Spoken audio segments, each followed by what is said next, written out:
to the Act 2 podcast, a podcast for the real-life working screenwriter. I'm Tasha Hugh. And I'm Josh Hallman. And before we do our thing today, please remember to subscribe to the podcast so you don't miss out on our cool interviews coming up, any of our topics. Give us a rating, write a comment, tell us how much you love Mortal Kombat. Mm-hmm. If you'd rather DM us questions, topic suggestions, you can reach out to us at act2writers@gmail.com. That's all spelled out. Or on our Instagram at act2writers. You can also find me, Tasha, on Instagram at Story Thursday or on Twitter at Tasha 3.0. And you can find me on Instagram at Josh Hallman and Twitter at Joshua Hallman. I'm going to start with a This Week in Writing that is kind of then tailors into what we're actually talking about today, which is the development process. Oh, wow. Can I say something real quick? Yeah. Something that I loved about Mortal Kombat Yeah. is when they would have like a vicious kill and then someone's like, fatality. Yes. And I was like, what? The fuck did that come from? Kano wins. Oh my God. Oh, I love it so much. All right, so my This Week in Writing is about how I watched Mortal Kombat on HBO Max, and I loved it. I thought it was amazing. The action felt so satisfying to me as a fan of the games. I think you can tell it's on a low budget, but also that it was very cool with what they did. I think they did a great job with what they did. It's very kind of like really great B-movie material. That is not a compliment, by the way, but yeah, keep going. I don't think I mean, Mortal Kombat. I don't think it is. I don't think Mortal Kombat thinks it's a B movie. Well, it is definitely a B movie, but a fantastic one. So backhanded compliment, I guess. Oh, jeez. Oh man, just digging that hole. All right. Well, okay. So I didn't just want to give my unsolicited opinion about Mortal Kombat, but today we are talking about the development process. And I kind of wanted to talk about the development process of Mortal Kombat a very little bit because I went down a mini rabbit hole myself because I really enjoyed the movie. And I want to say up front that I actually know nothing about this development scenario because I wasn't there, right? But I went on a mini little fact-finding mission and sort of put pieces together that I could. So Mortal Kombat is directed by Simon McQuaid. I don't know how to pronounce his last name. He's Australian. He has never directed a movie before. Not once. Wow. His background is entirely in commercials. The movie was written by Greg Russo, who is actually repped by your agent, Joshua. And for him, it's also his first produced credit. He has, however, it seems, been in the business chugging along for quite a while. Like he has an intern credit on a movie from way back in 2004 and has been working steadily upwards ever since. And he has, it seems like, about a dozen projects or so in some kind of version of development hell around town with some fairly big name producers. And in fact, he has a script called Category 6 set up at New Line with Broken Road producing, both of whom were involved with Mortal Kombat. So Broken Road, they did movies like Tag, Paul Blart, Isn't It Romantic, and New Line has been around forever. They've done movies like Elf and Blade. They're crazy prolific. Yeah. So Greg Russo writes Category 6, and it presumably has been in development hell with Broken Road and New Line for quite a while. It is listed as inactive. And then he goes and writes Mortal Kombat. And now on IMDb, it says that Greg is attached to Category 6, which has just been announced. Yay! Category 6 is new. So we know, of course, that's not true. Category 6 has been around for a while. But because he got this major movie made, which is really awesome, his old script is now being sort of touted as a fresh new project. Yeah. Now, I know, that's the way it goes, and that's, I guess, the way it should be. That's part of the smoke and mirrors, I think, of the business. Yeah. Now, also credited as a writer on the movie is Dave Callahan, who we are all more familiar with. He wrote the Expendables movies. He wrote Wonder Woman 1984, Zombieland 2, Shang-Chi, apparently, Spider-Verse 2. Also, it says that the story of Mortal Kombat, the story by credit, is by Greg Russo and Oren Uziel, whose name I've Yeah. never said out loud, but we know him. He wrote Cloverfield Paradox, 22 Jump Street. I love him. Yeah, he's in sort of the J.J. Abrams crew, Yeah. basically. So now this is me without knowing anything about any of this development actual process because I was not there again. It seems like the development process went something like this.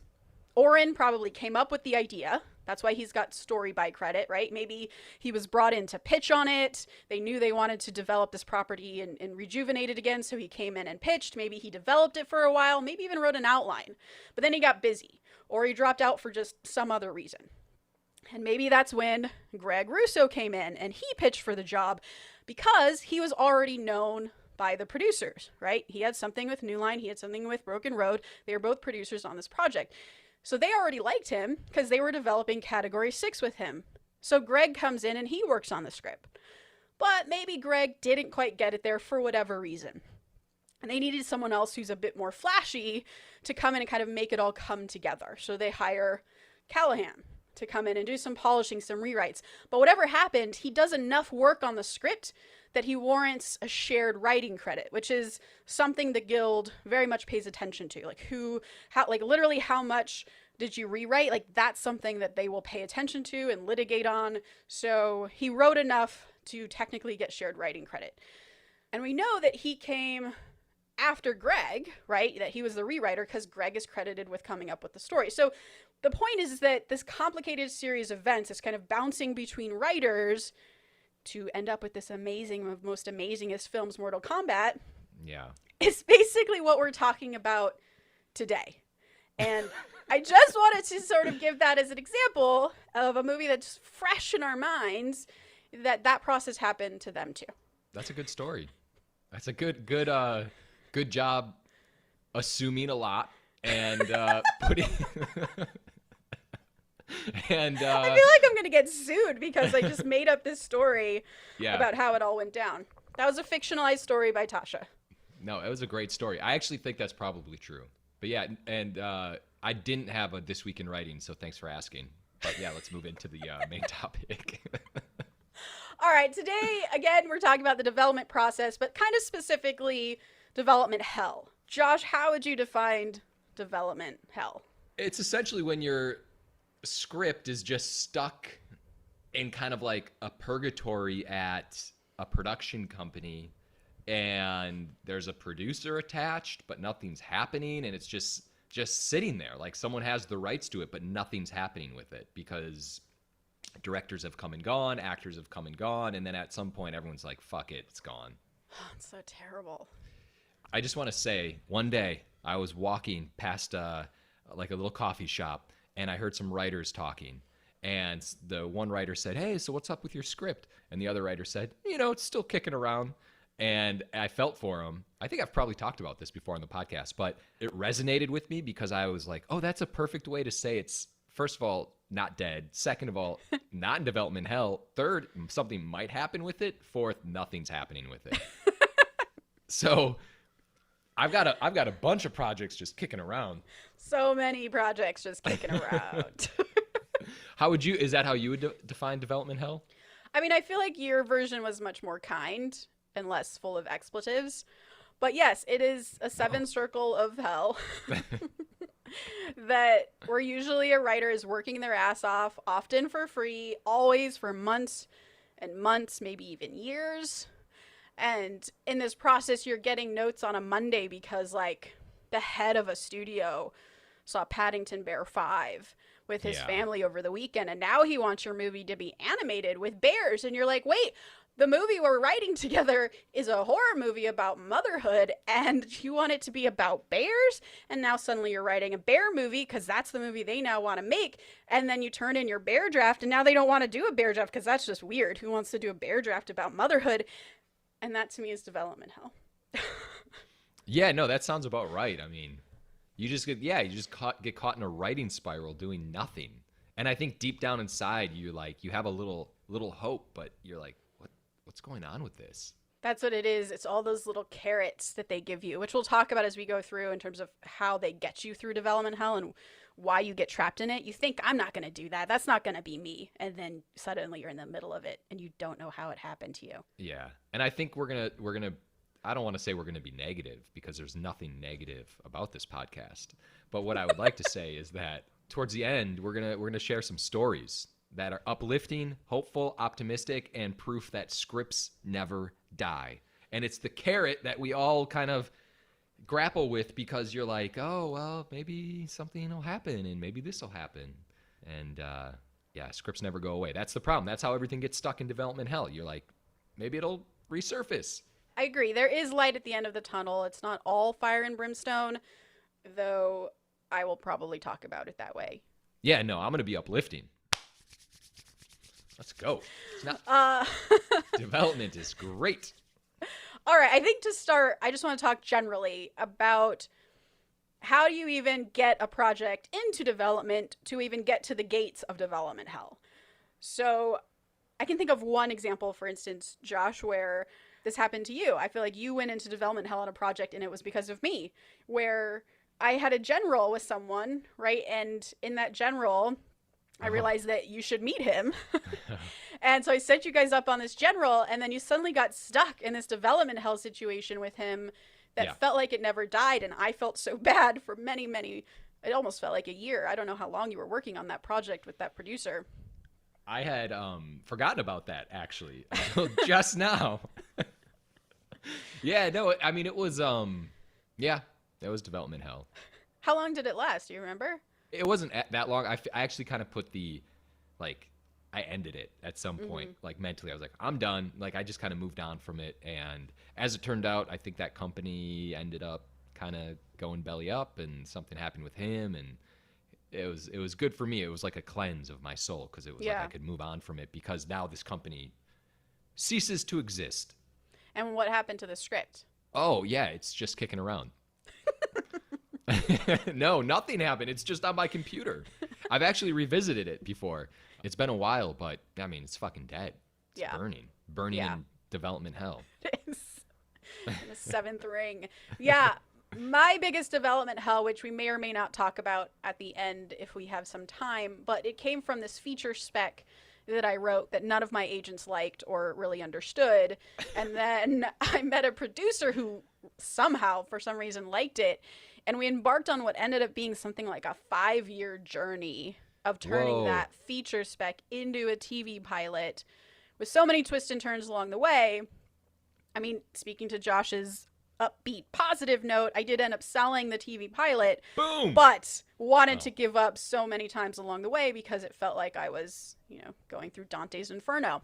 And you were working on other things at the time. It's not like the only thing you were working on for 5 years. That's true. Which I actually think is important that can get you through this development hell process. That is when you have other things and you can kind of take your attention and focus off of this fucked up project. Yeah. Well, it's a catch-22, though, because the project continues to linger and linger and linger because it takes you so long to kind of revise it and rewrite it because you're working on other things, and then it's just a spiral. Yeah. I'm sorry. I feel like Josh is very positive about this process, and he has really cool stories, so I don't want to keep him down with my miserable version of the development process. No, I'm with you. It's frustrating. I'm worried that like maybe I might be falling into it currently with one or two things. It's scary, and I just can't let my mind go there. Gotta have hope. That's it. Hope dies last. All right, so what is the development process? I think really this is a much longer topic than one episode, so we'll probably revisit it and cover kind of how it works, all the different ways you can get something into development, the pitfalls to look out for in development. We'll definitely get producers in here to talk about their side because I think that's very important to understand where they're coming from as a writer. But let's talk very broadly about two possible paths to development hell in particular. And I think the first version is a producer likes your script. Now, the following story may or may not be based on my experience, but let's say you meet with a producer, they ask you what scripts you have. You send them your passion project, you love it so much, hope that they do too. It's a feature spec, and they do, they like it. They don't love it, but they like it. They can see potential in it. So they want to develop it with you. Josh, I know you're going through the same thing right now on one of your projects. very similar thing. Yeah. And I think this is a good deal for you as a writer to pair with a producer who likes your project for a couple reasons. One is if your reps don't like your spec script. So they are not going to try to sell it because it would tarnish their name to just try and, peddle it around town, this kind of crappy script that they don't like. So you're not going to be selling this thing to Universal, let alone financing it to produce it independently anytime soon. Unless you get a producer on board who can gather that financing or package it with a director or an actor so it looks kind of shiny and new to someone like Universal or Warner Brothers. But unless you yourself are this massive hustler with an insane amount of like A-list level connections, it's going to be really hard for you to do that yourself. So you need to take a producer onto your project so that they can do that work. That's their job. Another way that this could be a good deal for you is if your script isn't really there yet. Like you've written the best version of your script that you can write on your own, but you can tell that something's missing. Like people aren't responding to your script the way you would hope. So you need help.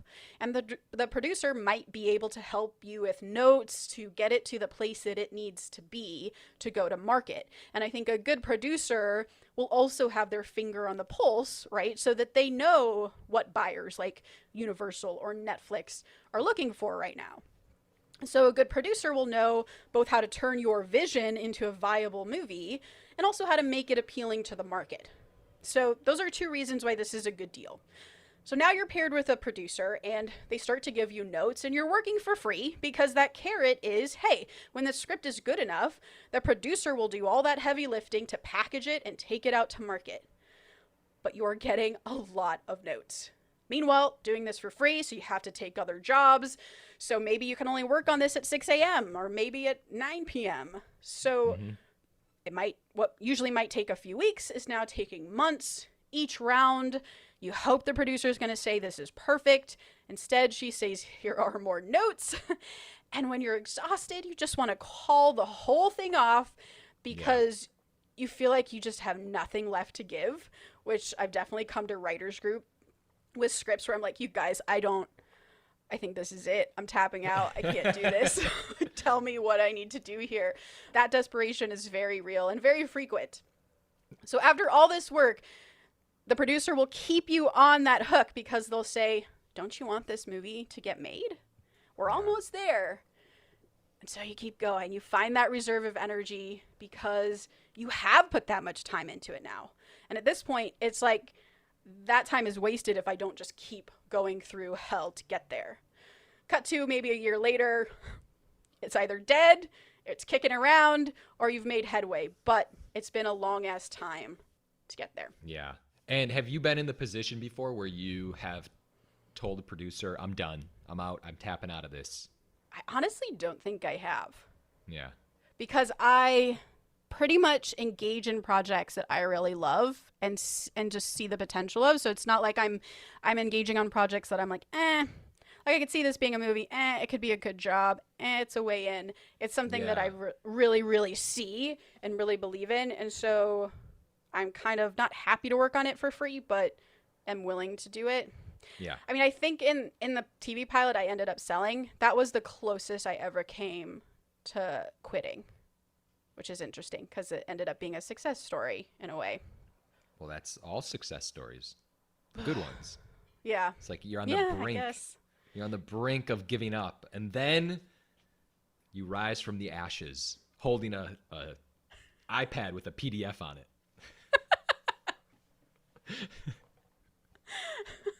Take this. I'm done. All right, so that's kind of the producer version, walking through what that path could look like. Another version might be the studio version, which in some ways is worse and better. I don't know. You guys decide. Josh, you tell me which you would kind of prefer to go through. So let's tell this one from the exec's point of view. So the exec gets sent a spec script, and maybe it's competitive, meaning other studios are looking at this spec at the same time. Maybe they're going to buy it. If you've heard our interview with Dan Kunka and the insanity of the spec sale process, you kind of know what I'm talking about.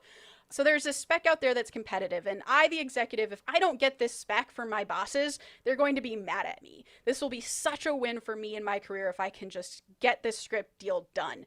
I'll be hailed a hero, I'll get a promotion. So I convinced my bosses to outbid everyone and buy it, and now I have it, and I'm the exec on it, and in my victory, I reread it, and I realize, shit, this is not a movie.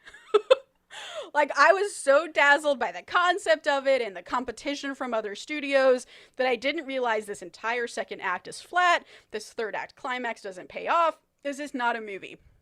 But it's okay. It's fine. My job is to develop movies. I am a development executive. So, as part of the deal when we bought the script, we guaranteed the writer a rewrite step. That's pretty common. And what that means is we send the writer a notes document, and it's just a list of things to fix.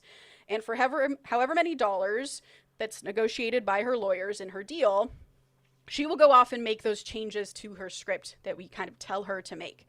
Now, the WGA minimum for a rewrite of a screenplay, just kind of as an aside, for a high-budget movie, because we're at a studio, is $38,759. And 17 cents. Yeah. So that's the absolute minimum that the studio can pay you to do a rewrite. Now, if you, by the way, just again as an aside, if you are not a WGA writer yet and you sell your script this way, you are now a WGA writer, because all studios are WGA signatories, which means if you work on their project, you have to be guild. So as a WGA writer, that's the minimum you can make on a rewrite from a studio. But more than likely, because I'm an executive and I want to save my boss's money because I look like a hero if I do that, I might call this a polish, because polishes are cheaper. A polish is only $19,380. Now, I'll probably give the same amount of notes, but we'll call it a polish. So I have my assistant fix up the notes document. We send it off to the writer, and the writer disappears for a few months, and they come back with this revised script. And oh my God, it's terrible. Maybe they literally like addressed all of my notes, meaning they took my solutions that I put in the notes doc and they just did them, which means they didn't think for themselves and they didn't find creative solutions. I was going to say, you know what's really been interesting about this exercise is that when you started as the writer with the producer, you were from the writer's point of view, but now we're from the executive's point of view. And I just... Do you empathize with the executive? Yeah, a little bit. I'm like, yo, writer, get that shit together. Let's go. Come on. You had a perfect notes document. You execute and move on. And why did it take you months? It should have been 30 days. All right, keep going. Sorry.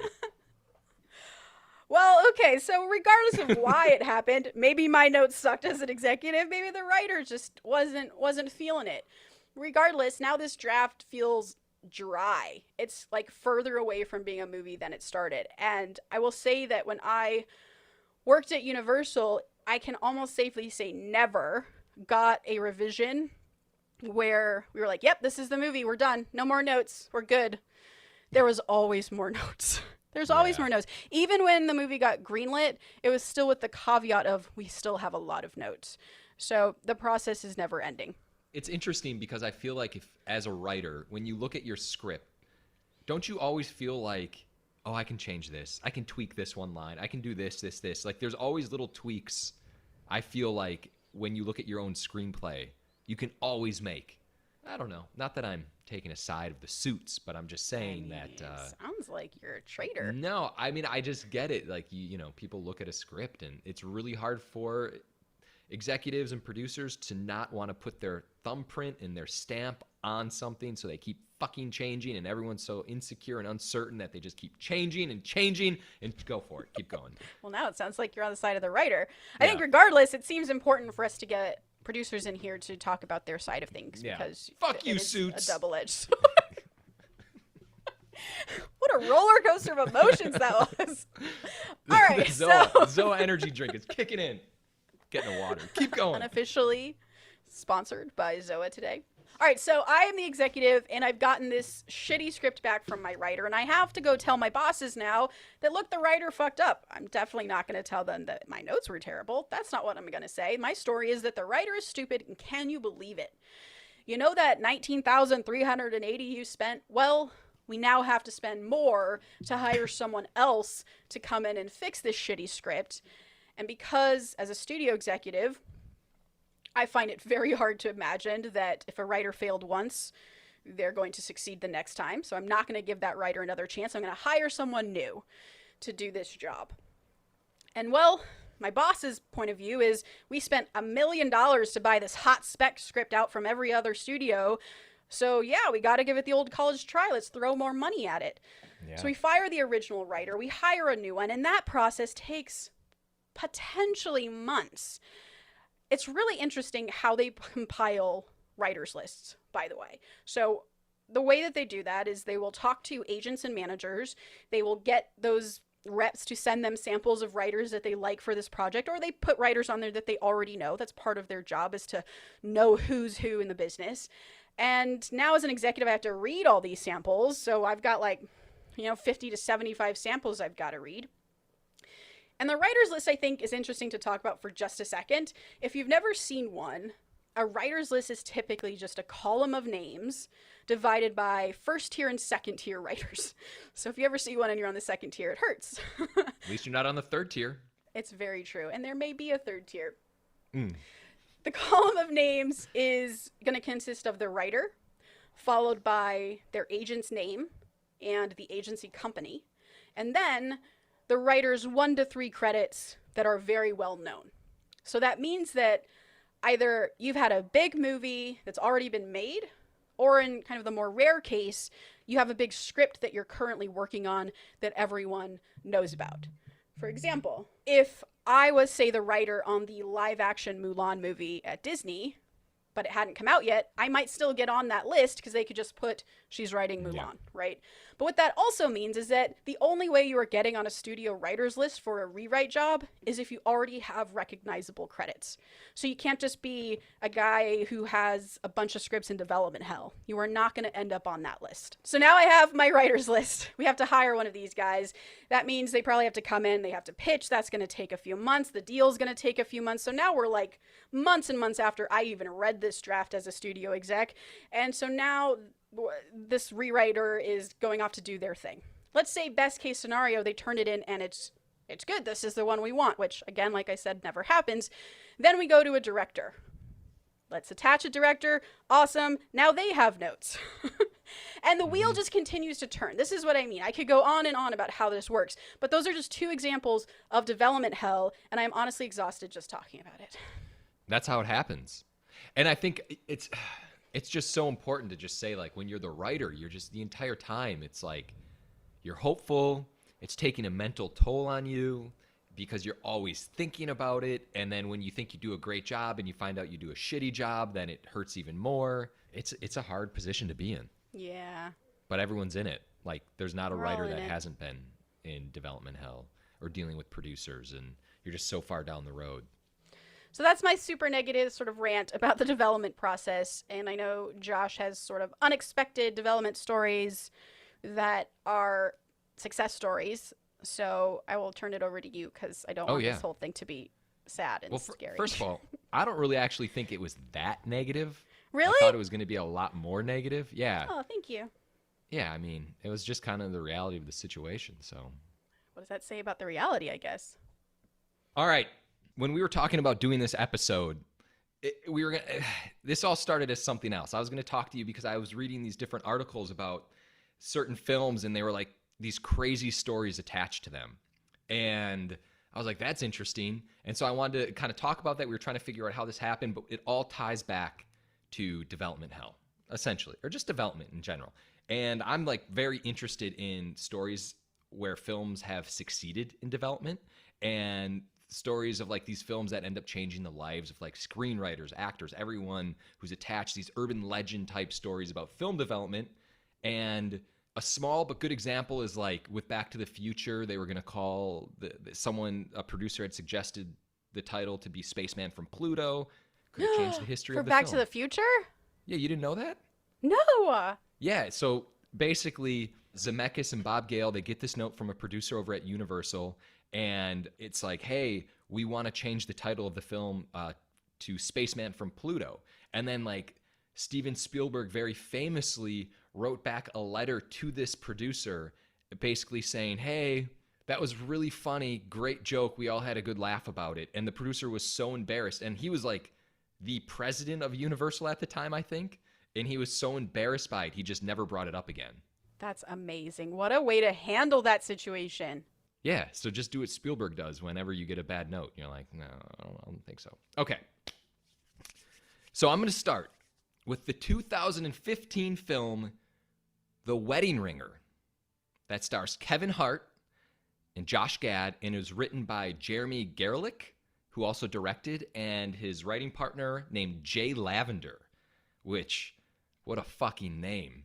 All right, so this film, it evolved from a spec script that was originally entitled The Golden Tux. It was purchased by Dimension Films in 2002, and at that time, Todd Phillips came on as a producer, who obviously is the director of The Hangover and The Joker, and Vince Vaughn came on to attach himself as the star.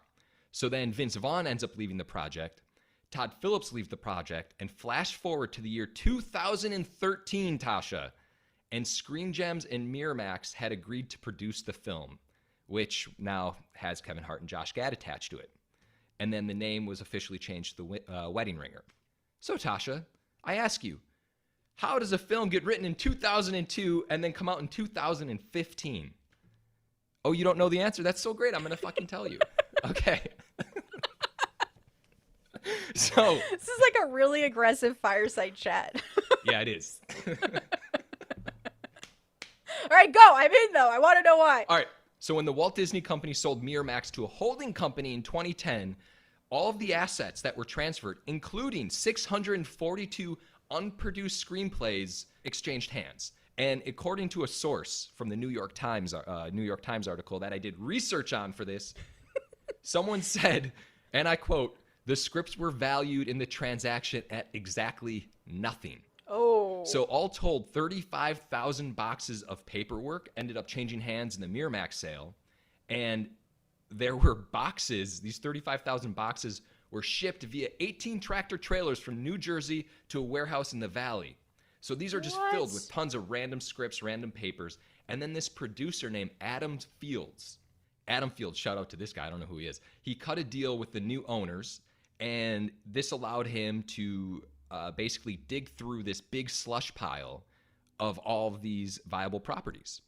So just to be clear, these scripts exchanged hands, it goes to a brand new company, and then someone named Adam Fields ended up making a deal to look through all these old-ass scripts that were basically dead in the water. They were stuck in development hell, and we're going to get to Adam in a second, but first, as I mentioned, this film, it got pretty close to getting made. It had Vince Vaughn, it had Todd Phillips, and it didn't pan out because Vince Vaughn, he went on to do Wedding Crashers. Mm-hmm. And the writer-director said that their script at that time, The Golden Tux, had a lot of similarities.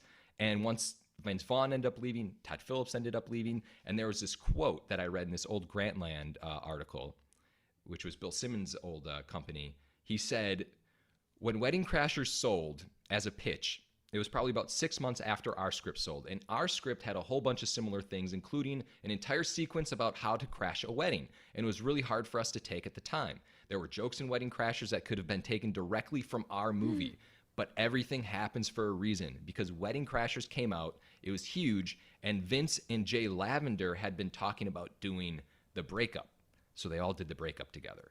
And I guess the point of that story is like, this happens when you're in development hell. Is like, you might have something in development and then something sells 6 months later and seems like it just kills your project. Mm-hmm. And also there were a few other scripts at that time, like I Love You Man and a movie called The Wedding Date, which apparently were pretty similar. Going back to Adam Fields, he ends up searching through these boxes. He finds this script called The Golden Tux, and he was basically the guy thrust behind getting this movie made because he ends up taking it into the new company. And basically what he did is, according to this New York Times article, is he did what producers did. He dangled it, and in this case, he dangled it over a lunch before his former assistant named Scott Strauss, who had become an executive vice president at Screen Gems under its current president, Clint Culpepper. And Mr. Strauss, Scott Strauss, he knew the screenplay already as a sample from like 11 or 12 years ago. And Adam Fields is trying to convince Culpepper. He's like, make this movie. And what Culpepper ended up saying, according to his side of the story, is that what was missing in The Golden Tux is the heart. It had no heart in its friendship story. So that was his note to add some friendship to it. And once that ended up happening, the script got made. And then in just closing, the director, Gerlich, he said, this was a good quote. He said, "I never think anything is dead. That's it." That should be the quote of the day. Yeah, so we're going to go back and be prepared. You already know the quote of the day. So anyway, that's a pretty crazy story, right? Like, this is like things never die. That's such a good reminder, because I do feel like we're often told something's dead and just forget about it and leave it. It sucks, right? It's especially if we get passed on a lot by people. Yeah, and I've definitely been in the position, and I know you have, well, everyone has, where you get passed on a lot.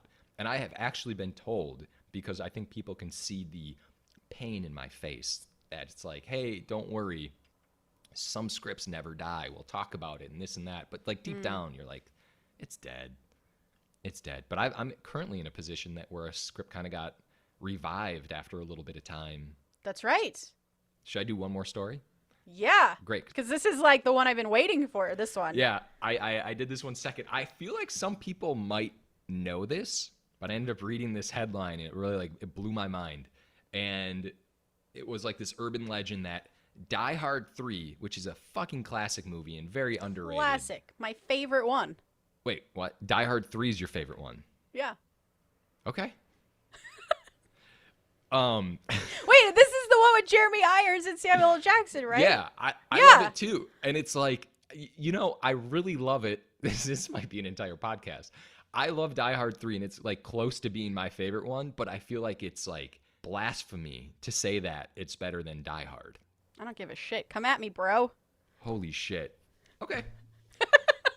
You can also email us at act2writers@gmail.com if you have strong feelings about what was just said here. You can find Tasha on Instagram.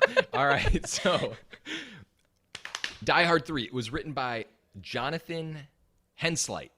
He was just crushing it at the time. He wrote The Rock, The Saint. Oh, I love that movie. I know. He wrote The Young Indiana Jones Chronicles. Oh, damn. He executive produced Con Air and Gone in 60 Seconds. Holy shit. Dude, this guy's awesome. This guy would be our friend back then. Yeah. Hey, Jonathan, I'm coming for your career, buddy.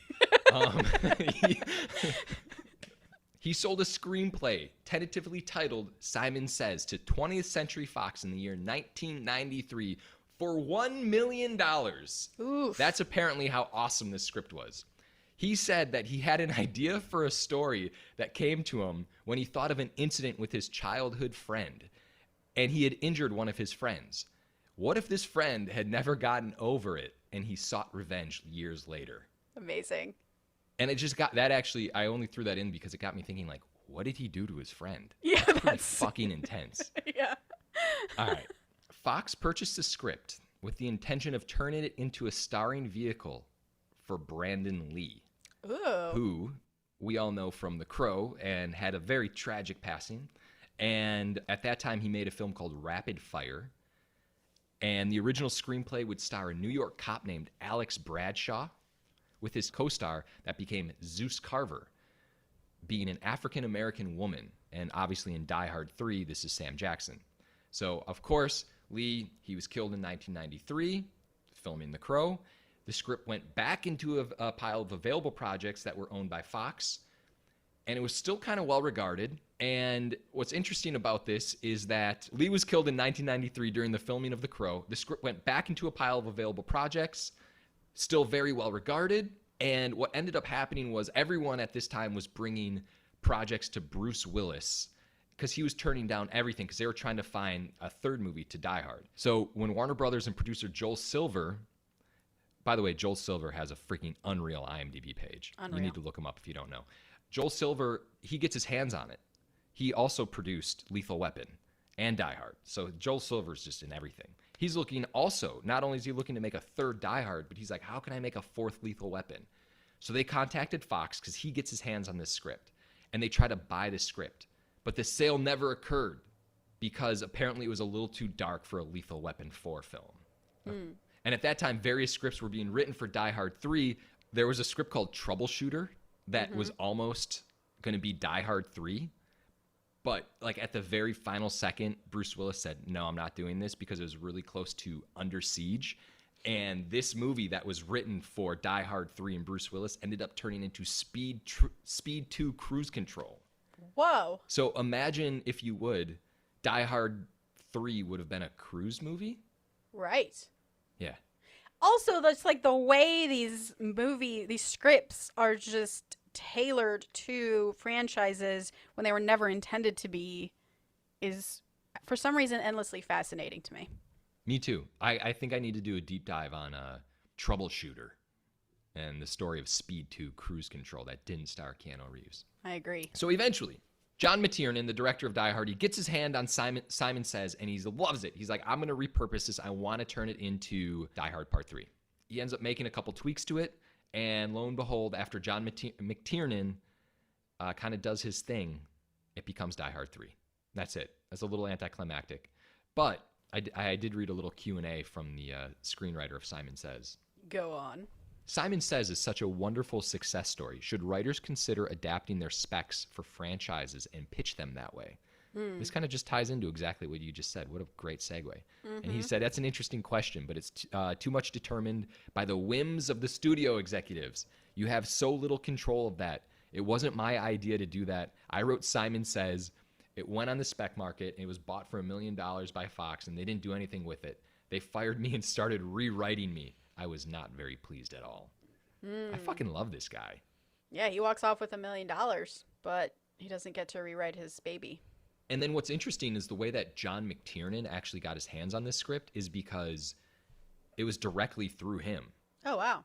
Yeah, so that's that. That's kind of how, like, that wasn't as much development hell, but it's just kind of, like, interesting that the script kind of shuffled around. Nothing may have happened with it. Then it gets repurposed into a trilogy or a sequel. That's fascinating. I know that J.J. Abrams has done this, right? He's very open when you meet at Bad Robot. His execs are sort of told that their mission statement is to find young writers who have an exciting voice and love to work in sci-fi and fantasy with character-driven stories. And they will basically they want you to send them anything, ideas, outlines, finished scripts, and they will repurpose them if it seems to fit within, like, the Cloverfield paradox, I believe, is the famous example. That was a spec on its own that no one sort of understood what to do with, and JJ saw that it could fit into that Cloverfield world, and they just tailored it for that. That also happened with 10 Cloverfield Lane. There you go. It also recently happened with that spec Ballerina that we talked about by Shea Hatton, which is now its like own thing in the John Wick universe. Right. Exactly. And it's just so weird that these things happen, but it happens. And I wonder how often people write scripts thinking, oh, this could be like the trilogy to, or the third movie installment to John Wick or whatever. I mean, it's crazy. Yeah, it's hard to imagine writing with that in mind. I feel like I would get, for some reason, that would trip me up because, like, you can't possibly predict.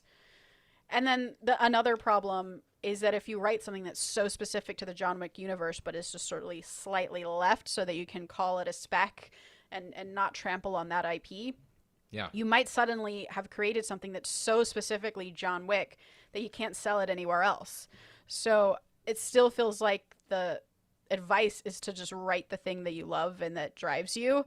You write your Simon Says based on your own personal experience. And if it's great enough, someone might say it belongs in a famous franchise. Totally. All right. So I have two stories of two pretty famous movies that you probably have all seen. One is a story that starts with a famous director who is at lunch one day with all of his executives, and he just says that he wants to create a movie out of the internet. And everyone at his company's like, what does that mean? And he's like, I don't know, like, everything, we're all connected through the internet, and I just feel like there's something there. There's a movie. And his executives are like, It's not a movie. That's not cinematic. I don't understand what it is you're seeing in your crazy brain. Oh shit. And just every few months, he would bring it up. I want to do this internet thing. I want to do a whole movie just on the internet. And nobody understood it. In fact, it got to the point where the executives just didn't want to deal with it. They ignored him entirely and just moved on with other business every time he would bring it up. And one day, an assistant at the company always wanted to be a writer.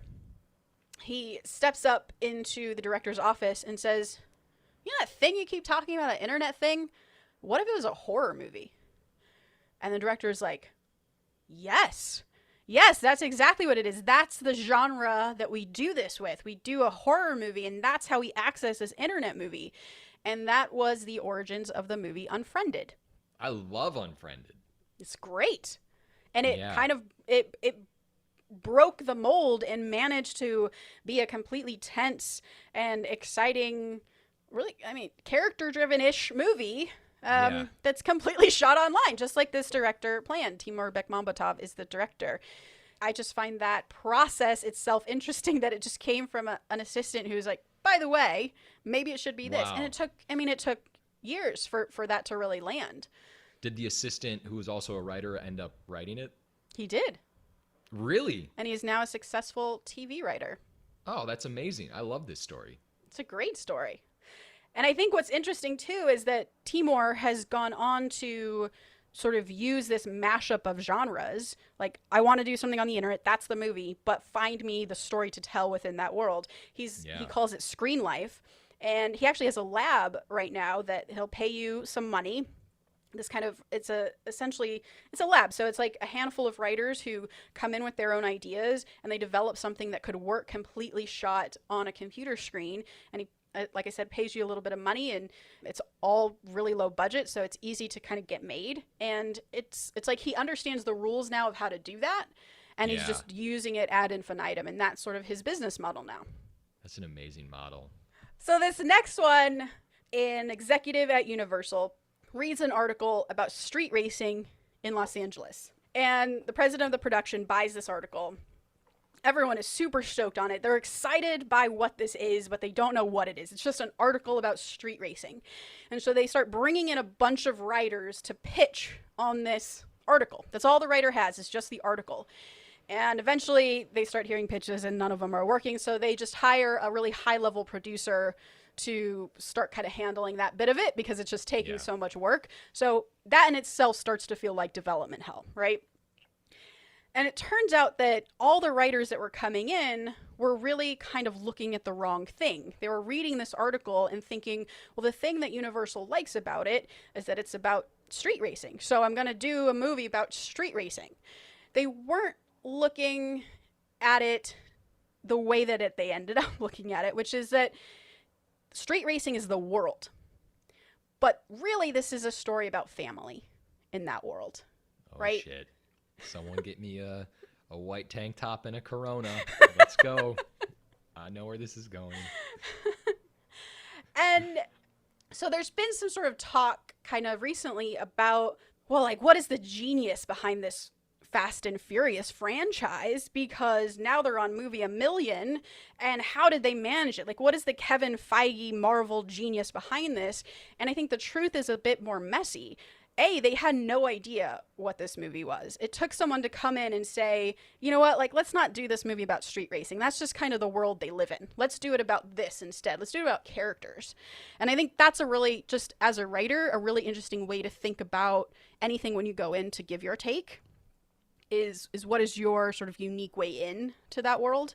And sort of executives and thinking who are on the Fast projects back in the day, sort of thinking about places where Universal went wrong along the way. One thing is Tokyo Drift that everyone points to, where they basically like abandoned the cast that everyone kind of fell in love with and went a different way, because Universal thought the thing people are coming to the movies for is the street racing. So we don't need to pay the big money to Vin Diesel and Paul Walker. We don't need to pay them the big bucks. We can just do a movie about street racing. And of course, it's considered sort of the worst movie in the group, though it's my favorite movie of the group, having seen only Tokyo Drift, I will admit. This is just crazy to me. Do you know how excited I get when I see Vin Diesel chilling in his white tank top, like getting ready to drive a car. I'm like, yeah, I'm ready for this. But can I also just, you might be saying this, I don't mean to cut you off, but there's also the element that it's essentially like Point Break. Fast and Furious is like, okay, Point Break, but with street racing in Los Angeles. What you're saying is exactly the thing. Like in Tokyo Drift, I feel like Universal forgot what they figured out in the first movie, which is, again, they thought everyone came for the cars, but really what people wanted to do is come out and hang out with Vin Diesel and his buddies and be their friends and see their emotional story, because it's about human connections and emotional character shit. It's not about the cars. The cars just make it super fun to watch, but you come for the family aspect. And so that to me is just an interesting development story on its own, because I think as writers and executives do this all the time, forget why we go to movies, which is not for big blow up shit. That stuff's fun, but I would not care about Harry Potter if it was just about magic. I care about it because the friendships and the emotional journey that Harry goes on. We always talk about this. It's like all about emotion and character and the relationships. And it's so important to remember. Just a quick little story. I'm working on something where I had to remove a set piece. And I love set pieces. Mm-hmm. I love set pieces. I love them too. We have a mutual admiration for set pieces. And so I was kind of pulling it back, and it just hurt me because I was like, I really love this set piece. But then making it more character-based, and now the scene is still kind of some action, but it's all about kind of this interaction between these two characters. And it works better. And you're like, okay. Yeah, I feel like always remembering to point it back to character is super important. Yeah. I have a question for you since you've been deep diving with Die Hard, because I heard a rumor. Tell me. I heard a rumor that in the Die Hard movie, the first one, that they didn't have his line, like Bruce Willis's lines, planned out, really. And that what they ended up doing is shooting so that when he was shooting a gun, it would often be in front of his face so that they could dub his lines later, because they didn't have any of that good stuff that we love, that like the quippy shit that Bruce Willis is so good at in the movie. They didn't have that in the script, but they knew they wanted it, so they shot a lot of stuff with his gun in his face so that they could improv later in post. I didn't read anything like that, but that sounds like some hate on my man Bruce Willis. Because I feel like people would have heard that. Where'd you hear that? Is that from a human? Is that from the internet? Tell us. It's from a human. So what I'm going to do is do a little research on that, because I don't just want to throw out this crazy rumor and it being unfounded, but I will do some homework. You came in with, all right, so Mortal Kombat's a great B movie, and I loved it. and this is how it was made, even though I have no idea how it was made. Wow, I am terrible. No. I think you're right about that. And then you're ending with, did you know that Bruce Willis didn't know any of his lines, and then he held a gun in front of his face, and then someone else ad-libbed him. I'm just kidding. All great stuff. Oh wow! All right, I will do my homework. I'm sorry. No, you did your homework. That was amazing. So shout out to Mortal Kombat, and great stuff today, Tasha. We did it. Absolutely. Thank you. That was very, very entertaining. Definitely we'll talk more about the development process, get more specific, kind of go narrower too, so it's not as general and maybe overwhelming. I don't know. I thought it was fantastic. I was really into your stories. All right. I'm going to wrap up with the quote of the day. That's a great idea. Your goal is to get a movie made, and you may get a movie made, or you may not. But if your goal is to tell your story, the story that you want to tell, then you have a much better shot at having that happen, because it's a much more specific goal. There has to be a single-mindedness about it. Callie Corey. Oh, that's great. That's a great quote. It ties everything together. I think so, too. Because I loved it. Thanks. All right, please remember to rate and subscribe. Follow us at Act 2 Writers for more awesome writing stuff. You can follow me, Tasha, at Story Thursday on Instagram, or on Twitter at Tasha 3.0. And me, Josh Hallman on Instagram, Joshua Hallman on Twitter. And as always, the Act 2 podcast is a production of Act 2, a network and support group for the everyday working screenwriter. This episode was edited by Paul Lundquist, music by 414 Beg, which you can find on Spotify.